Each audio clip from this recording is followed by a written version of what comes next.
안녕하십니까. 오늘은 65세 이상 이 세 가지 운동은 걷기보다 효과적 것을 알려드리겠습니다.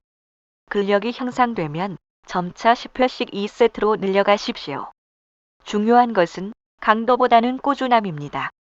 가끔씩 무리하게 하는 것보다 부드럽고 규칙적으로 연습하는 것이 훨씬 더 좋은 결과를 가져옵니다. 혹시 이전에 스쿼트 운동을 해본 적이 있으신가요? 만약 없다면 걱정하지 마십시오. 여러분과 같은 수많은 어르신들이 자신의 몸이 생각했던 것보다 훨씬 더 많은 것을 해낼 수 있다는 사실을 발견하셨습니다. 걷기보다 더 효과적인 두 번째 운동은 어르신들의 건강에 대한 이야기에서 종종 간과되기 때문에 여러분을 놀라게 할지도 모릅니다. 바로 벽보시업인데 손목이나 어깨에 무리를 주지 않고 상체 근력을 유지하는데 아주 좋은 운동입니다. 벽 푸시업을 하려면 팔을 쭉 뻗고 벽을 마주 보고 서서 어깨 높이로 손바닥을 벽에 어깨 너비만큼 벌려댄 다음 팔꿈치를 구부려 몸을 벽 쪽으로 가까이 가져갔다가 다시 시작 자세로 돌아오면 됩니다. 이 변형된 푸시업은 바닥에 엎드리지 않고도 중요한 상체 근력을 키울 수 있도록 해줍니다. 이는 많은 노인들이 어려워하거나 불편하게 느끼는 자세입니다. 다섯 손주를 둔 68세의 할머니 다이아에는 어린 손주들을 안아 올릴 만큼 팔 힘이 없어진 후 벽 푸시업을 일상 운동에 포함시켰습니다. 갓 태어난 손주를 안아 올릴 수 없었을 때 너무 마음이 아팠어요라고 그녀는 말했습니다. 할머니로서 누릴 수 있는 가장 큰 기쁨 중 하나를 놓치는 것 같았죠. 매일 벽 푸시업을 6주 동안 꾸준히 한 결과 다이애는 팔과 가슴 근력을 회복하여 다시 자신 있게 손주들을 안을 수 있게 되었습니다. 그 감정적 효과는 이루 말할 수 없었습니다. 그녀는 영원히 잃어버렸다고 생각했던 삶의 한 조각을 되찾은 것 같다고 표현했습니다. 노년층을 위한 상체 근력 운동의 효과를 뒷받침하는 임상 연구 결과는 매우 설득력이 있습니다. 터프츠 대학교의 획기적인 연구에 따르면 70대와 80대 성인들이 규칙적으로 근력 운동을 10주 동안 실시했을 때 평균 113%의 근력 증가를 보였습니다. 이러한 근력 향상은 손줄을 안아 올리는 것뿐만 아니라 장바구니를 들거나 병뚜껑을 여는 것부터 바른 자세 유지에 이르기까지 일상생활의 모든 측면에 긍정적인 영향을 미칩니다. 아시다시피 바른 자세는 호흡, 소화, 심지어 기분과도 밀접한 관련이 있습니다. 바르게 서 있으면 우리 몸은 더 잘 기능합니다. 벽 푸시업은 튼튼한 벽만 있으면 어디서든 할 수 있습니다. 주전자가 끓기를 기다리는 동안 부엌에서 외출 전 복도에서 심지어 여행 중 호텔 방에서도 할 수 있습니다. 처음에는 5회씩 시작하여 점차 15회 또는 20회로 늘려가십시오. 벽에 가해지는 압력은 자신의 근력에 따라 조절할 수 있습니다. 벽에서 멀리 떨어져서 하면 저항이 커지고 가까이에서 하면 운동이 더 쉬워집니다. 이제 임상 연구에서 노인들에게 걷기보다 더 효과적인 것으로 입증된 세 번째 운동, 바로 발 뒤꿈치에서 발가락으로 균형을 잡는 걷기에 대해 이야기해 보겠습니다. 간단해 보이지만 균형 감각을 향상시키고 낙상을 예방하며 심지어 인지 기능까지 강화하는 데 매우 효과적입니다. 이 운동을 하려면 마치 외줄 타기를 하는 것처럼 상상해 보십시오. 오른발 뒤꿈치를 왼발 발가락 바로 앞에 놓아 서로 닿거나 거의 닿도록 합니다. 그런 다음 왼발을 앞으로 내딛어 뒤꿈치를 오른발 발가락 바로 앞에 놓습니다. 벽이나 튼튼한 가구를 잡고 필요한 경우 지지하면서 이 발 뒤꿈치에서 발가락으로 균형을 잡는 동작을 약 20걸음 동안 반복합니다. 77세의 은퇴 교사인 제임스는 가벼운 낙상 사고 후 충격을 받고 독립성을 잃을까 두려워 발 뒤꿈치에서 발가락으로 걷는 연습을 시작했습니다. 그는 심하게 다치지는 않았지만 그 후 찾아온 두려움은 거의 마비될 정도였습니다. 사람들 앞에서 넘어질까 봐 너무 무서워서 외출을 피하기 시작했습니다라고 설명했습니다. 매일 아분씩 발 뒤꿈치부터 발끝까지 걷는 운동을 일상에 추가한 후 제임스는 자신감이 되돌아오는 것을 느꼈습니다. 2달 만에 신체적인 균형 감각이 향상되었을 뿐만 아니라 마음속의 두려움도 사라졌습니다. 발 뒤꿈치부터 발끝까지 딛고 걷는 운동이 효과적인 이유는 신체의 균형 시스템, 즉 뇌의 시각 그리고 관절에 있는 고유 수용기를 직접적으로 자극하기 때문입니다. 물리치료 및 재활학회지 아카이브즈 오브 피지컬 메디신 앤드 리허빌리테이션에 발표된 한 연구에 따르면 발 뒤꿈치부터 발끝까지 딛고 걷는 것과 같은 균형 운동을 꾸준히 한 노인들은 단순히 운동 삼아 걷기만 한 노인들에 비해 낙상 위험이 55% 감소한 것으로 나타났습니다. 더욱 놀라운 사실은 이러한 균형 운동이 인지 기능 향상에도 도움이 된다는 점입니다. 발을 정확하게 디디고 균형을 유지하는 데 집중하면 신체 움직임과 공간 인식 및 집중력을 연결하는 신경 경로가 활성화됩니다. 이러한 심신 연결은 나이가 들수록 더욱 중요해지며 신체와 정신 모두를 예리하게 유지하는 데 도움을 줍니다. 발 뒤꿈치부터 발끝까지 걷는 연습은 길이 트여 있는 곳이라면 어디든 할 수 있습니다. 복도, 거실, 카펫 위 또는 자신감이 생기면 매끄럽고 평평한 야외 바닥에서도 가능합니다. 처음에는 안정적인 것을 잡고 10걸음부터 시작하여 점차 20, 30걸음까지 늘려가십시오. 이 운동의 가장 큰 장점은 특별한 장비가 필요 없고 비용도 들지 않으며 매일 몇 분만 투자하면 된다는 것입니다. 의자에서 일어날 때나 울퉁불퉁한 곳을 걸을 때 불안정함을 느껴본 적이 있으신가요? 그렇다면 이 간단한 연습이 일상생활의 자신감과 안전에 큰 도움이 될 수 있습니다. 중요한 점은 이 3가지 운동이 걷기를 완전히 대체하는 것이 아니라는 것입니다. 걷기는 여전히 심혈관, 건강에 매우 좋고 전반적인 건강에도 탁월합니다. 제가 제안하는 것은 65세 이후의 건강을 위한 보다 균형 잡힌 접근 방식입니다. 걷기의 장점과 노화로 인한 신체적 요구에 맞춘 이러한 운동들을 병행하는 것이죠. 제가 함께 일해본 많은 어르신들은 격일로 운동하는 것이 효과적이라고 말씀하셨습니다. 예를 들어 월요일, 수요일, 금요일에는 걷기를 하고 화요일, 목요일, 토요일에는 근력 및 균형 운동을 하고 일요일은 휴식하는 시기죠. 또는 아침에 간단하게 운동을 하고 오후에 산책을 즐기는 것도 좋습니다. 구체적인 스케줄보다는 자신에게 맞는 루틴을 찾고 꾸준히 실천하는 것이 중요합니다. 꾸준함이 성공의 비결입니다. 일주일에 3번 이 운동들을 해볼 수 있겠지요.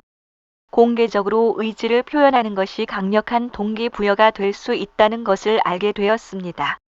이제 여러분이 걱정하실 만한 안전 문제에 대해 이야기해 보겠습니다. 특정 질환이 있거나 거동이 불편하신 분들은 새로운 운동을 시작하기 전에 반드시 의료 전문가와 상담하는 것이 좋습니다.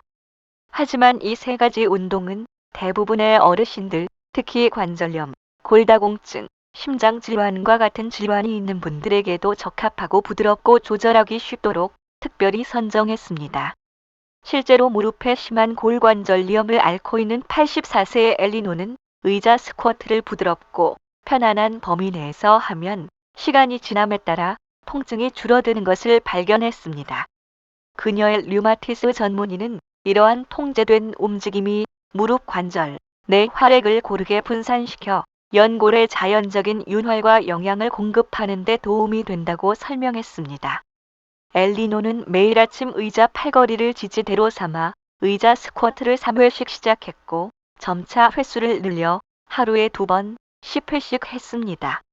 그녀는 저에게 몇 년 만에 처음으로 무릎 통증 때문에 멈춰서 쉬지 않고도 슈퍼마켓을 걸어 다닐 수 있게 되었어요라고 말했습니다. 엘리너와 같은 이야기가 바로 제가 오늘 여러분과 이러한 운동을 나누고 싶어 하는 이유입니다. 인체는 놀라울 정도로 회복력이 강하며 올바른 운동을 통해 나이에 상관없이 건강을 개선할 수 있습니다. 저는 나이가 우리의 능력을 규정하는 기준이 되어서는 안 된다고 굳게 믿습니다. 나이는 단지 젊었을 때와는 다른 방식으로 운동에 접근해야 할 필요성을 시사할 뿐입니다. 오늘 제가 여러분과 공유한 세 가지 운동, 즉 의자, 스쿼트, 벽 그리고 발 뒤꿈치에서 발끝으로 균형을 잡는 걷기는 65세 이후의 삶을 위한 더욱 현명한 운동법입니다. 이 운동들은 나이가 들면서 제대로 관리하지 않으면 약해지기 쉬운 신체 시스템, 즉 하체 근력, 상체 근력 그리고 균형 감각을 강화하는 데 효과적입니다. 이 세 가지 운동을 통해 단순히 걷는 것만으로는 얻을 수 없는 독립적인 생활과 높은 삶의 질을 유지할 수 있는 기반을 마련할 수 있습니다.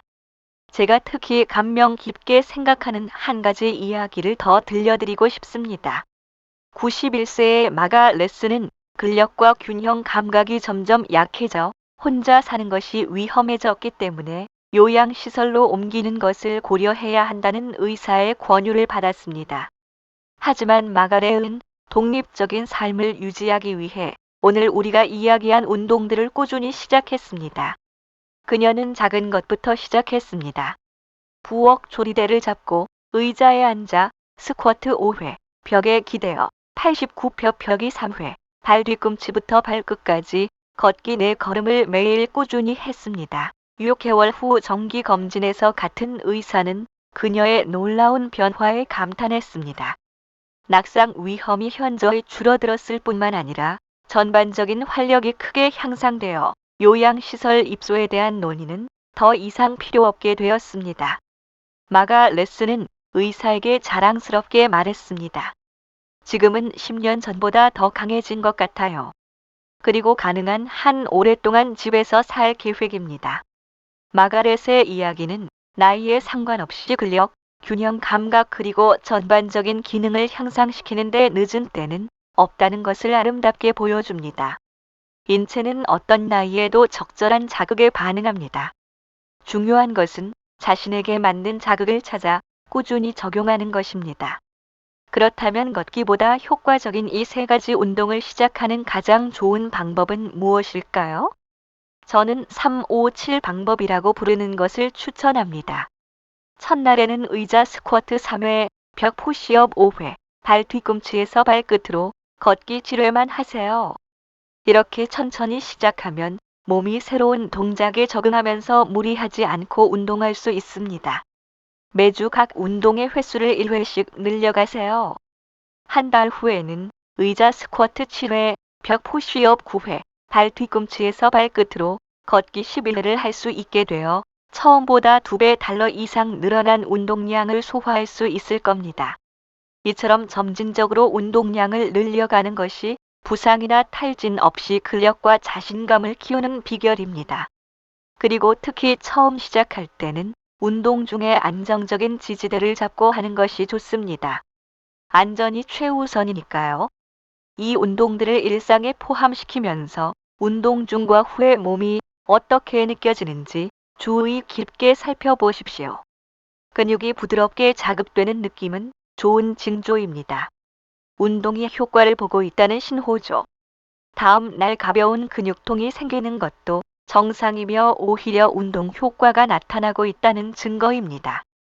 하지만 날카로운 통증, 어지럼증 또는 평소와 다른 호흡 곤란이 느껴진다면 운동을 중단하고 의료 전문가와 상담한 후 계속해야 합니다. 몸은 우리에게 신호를 보낼 것입니다.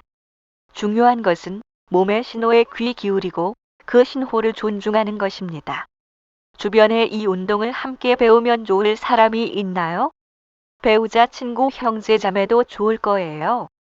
운동은 함께 할 때 더욱 즐거워지고 서로에게 동기를 부여하는 파트너가 있다면 새로운 운동 습관을 꾸준히 유지할 가능성이 훨씬 높아집니다. 누군가를 이 여정에 초대해 보십시오. 함께 하는 경험이 얼마나 큰 도움이 되는지 놀라게 될지도 모릅니다. 앞서 언급했던 중요한 내용, 즉 신체 활동과 인지 건강 사이의 깊은 연관성에 대해 다시 한 번 강조하고 싶습니다. 여러 연구에서 규칙적인 신체 활동이 나이가 들어감에 따라 뇌의 기능을 유지하는 데 가장 강력한 도구 중 하나라는 사실이 일관되게 밝혀졌습니다.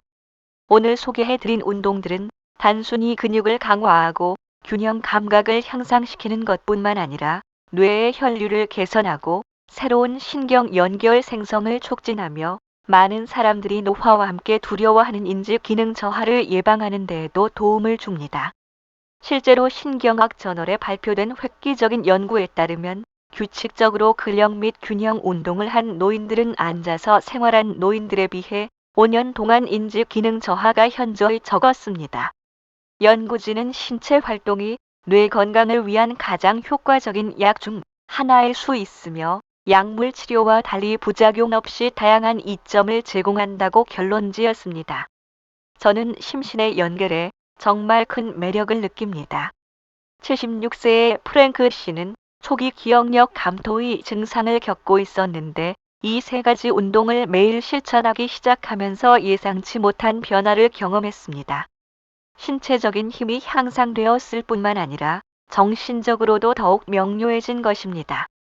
예전에는 대화 중에 이름을 잊어버리거나 생각이 딴 데로 새는 일이 잦았습니다라고 그는 설명했습니다.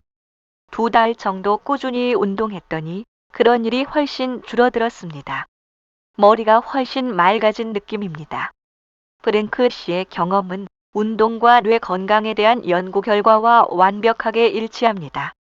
신체 활동은 뇌 세포의 건강과 기능을 지원하는 성장 인자 분비를 포함하여 신체 전반에 걸쳐 긍정적인 효과를 가져온다는 것입니다. 오늘 우리 만남의 마지막을 장식하면서 제가 여러분과 공유한 내용이 단순한 유행이나 일시적인 트렌드가 아니라는 점을 강조하고 싶습니다. 의자 스쿼트, 벽 푸시업 발 뒤꿈치에서 발끝으로 균형을 잡으며 걷기. 이 세 가지 운동은 수십 년간의 임상 연구와 여러분과 같은 수많은 어르신들을 대상으로 한 실제 경험을 통해 효과가 입증되었습니다. 이 운동들은 나이가 들어감에 따라 근력, 균형 감각 그리고 독립성을 유지하는 데 과학적으로 검증된 방법이며 단순히 걷기만으로는 얻을 수 없는 효과를 제공합니다. 저는 이러한 동작들을 일상에 포함시키는 것이 여러분의 장기적인 건강과 삶의 질 향상에 있어 가장 중요한 결정 중 하나가 될 수 있다고 진심으로 믿습니다. 이 운동들의 가장 큰 장점은 단순함과 접근성입니다. 값 비싼 장비나 헬스장 회원권, 특별한 운동복이 필요하지 않습니다. 오랜 시간을 할애하거나 복잡한 기술을 배울 필요도 없습니다. 그저 매일 몇 분씩 우리 몸이 자연스럽게 하도록 설계된 동작들을 꾸준히 하면 됩니다. 자, 이제 마무리하면서 여러분께 작은 약속 하나를 드리고 싶습니다. 내일 이 시간 전에 이 세 가지 운동을 딱 한 번만이라도 해보시겠어요? 의자 스쿼트 3회, 벽 푸시업 5회 그리고 발 뒤꿈치에서 발끝으로 걷기 7걸음입니다. 제가 부탁드리는 건 이게 전부입니다. 이 작은 한 걸음이 여러분의 근력 강화, 균형 감각 향상 그리고 일상생활에서의 독립성 증진이라는 놀라운 여정의 시작이 될 수 있습니다. 이 정보가 유익했다면 이 운동이 도움이 될 만한 소중한 사람과 이 영상을 공유해 주십시오. 지식은 나눌수록 더욱 강력해지며 여러분의 작은 공유 하나가 누군가의 삶에 큰 변화를 가져올 수 있습니다. 오늘 저와 함께 해주셔서 감사합니다. 저는 여러분의 나이나 현재 체력 수준에 관계없이 더 강해지고 자신감을 키울 수 있는 능력을 진심으로 믿습니다. 기억하세요. 발전하기에 늦은 때는 없습니다. 여러분이 내딛는 작은 발걸음 하나하나가 모여 시간이 지남에 따라 큰 발전을 이룹니다. 감사합니다.